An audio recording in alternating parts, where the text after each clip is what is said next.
Oke, selamat berjumpa kembali kawan-kawan ya. Kita hari ini akan mendiskusikan tentang akuntansi sektor publik, yaitu tentang struktur anggaran pendapatan dan belanja daerah beserta analisa pendapatan daerah. Mudah-mudahan teman-teman ya selalu update tentang anggaran pendapatan dan belanja daerah. Ini setiap tahun pasti akan ada posisi-posisi yang berubah, tetapi strukturnya kita amati sebenarnya strukturnya sama. Oke, kita mulai.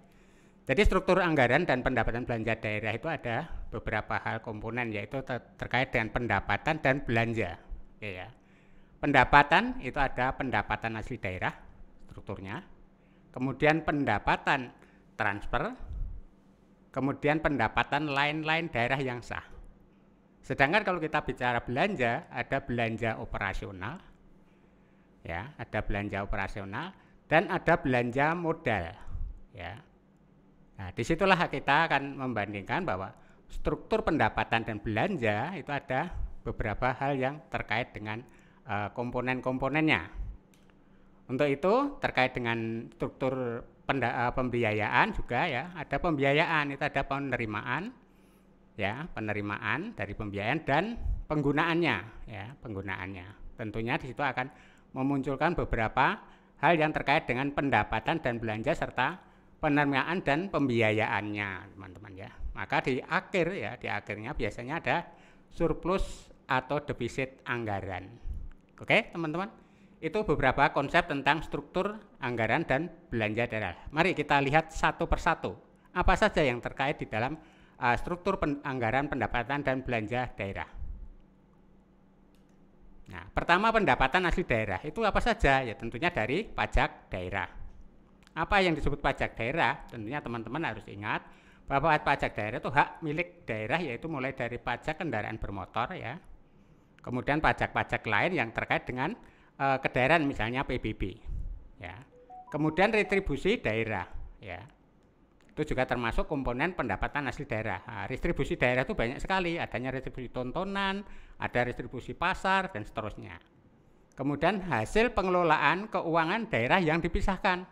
Ya, jadi daerah memiliki keuangan yang dipisahkan dari struktur APBD, sehingga hasilnya seperti apa. Jadi ada beberapa hal, misalnya ya BUMD, perusahaan-perusahaan itu ya akan itu strukturnya dipisahkan dari APBD sehingga dia menghasilkan berapa.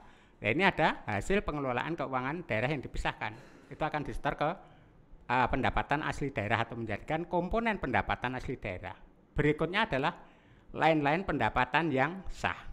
Nah, kita lihat satu persatu ya.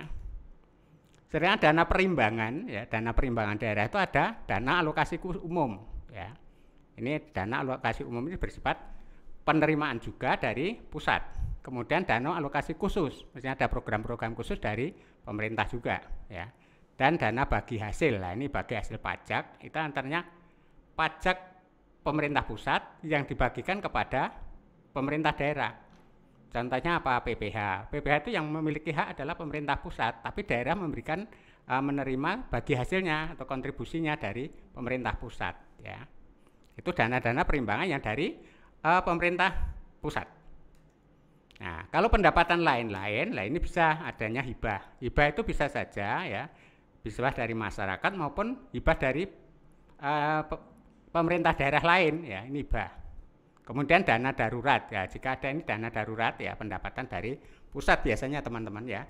Itu ketika ada kondisi-kondisi tertentu, misalnya musibah secara alami, entah itu banjir, entah itu tanah longsor ya, atau gempa, ini namanya dana darurat ya. Itu selalu diberikan oleh pemerintah pusat.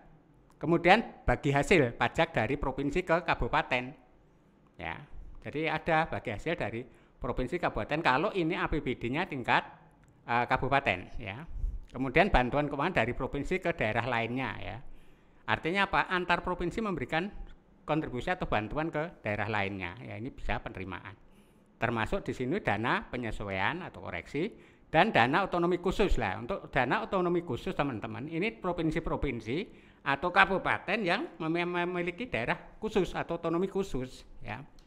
Seperti Aceh, Papua, ini khusus, termasuk DIY ya. Itu pendapatan lain-lain. Oke teman-teman, Kemudian terkait dengan belanja. Belanja itu bisa dikelompokkan atau diklasifikasikan menurut urusannya. Kalau urusan wajib ya tentunya pendidikan, kesehatan, ya, termasuk perumahan rakyat dan penataan ruangan dan lain-lain. Ini kalau kita membicarakan belanja strukturnya. Sedangkan belanja kalau menurut pilihan, jadi ada beberapa konsep klasifikasi belanja itu. Ada pertanian, ada kehutanan, ada pariwisata. Lah ini alokasi-alokasi yang dibagikan menurut urusan masing-masing atau kedinasan lah. Kemudian klasifikasi belanja menurut urusan pemerintah ya organisasi ya. Itu aja belanja tidak langsung dan belanja langsung. Nah, kita lihat tentang penerimaan pembiayaan itu apa saja. Nah, tentunya ada sisa ya, lebih dari perhitungan anggaran atau silpa. Kemudian pencairan dana dari cadangan. Nah, ini beberapa penerimaan untuk pembiayaan, termasuk di situ adalah penerimaan dari piutang daerah, misalnya ada piutang-piutang yang belum ditagih. Kemudian ada pengeluaran pembiayaan apa saja, tentunya pembentukan dan dana cadangan, termasuk di situ adalah penyertaan ya modal ke daerah lain atau investasi ke daerah lain itu untuk pembiayaan, termasuk di situ adalah pembebanan untuk penjaminan daerah. Itu beberapa yang terkait dengan struktur APBD dan bagaimana kita akan mengurai satu persatu. Ya, saya ingatkan untuk teman-teman coba selalu update ya. Sekarang sih kalau kita bicara APBD setiap daerah posturnya sama atau strukturnya sama, cuman tekanannya agak berbeda-beda. Mungkin besar kecilnya ya. Mungkin teman-teman bisa lihat daerah-daerah lain, misalnya kabupaten atau provinsi-provinsi lain. Itu saja pertemuan hari ini kita akhiri. Assalamualaikum warahmatullahi wabarakatuh. Terima kasih dan selalu semangat.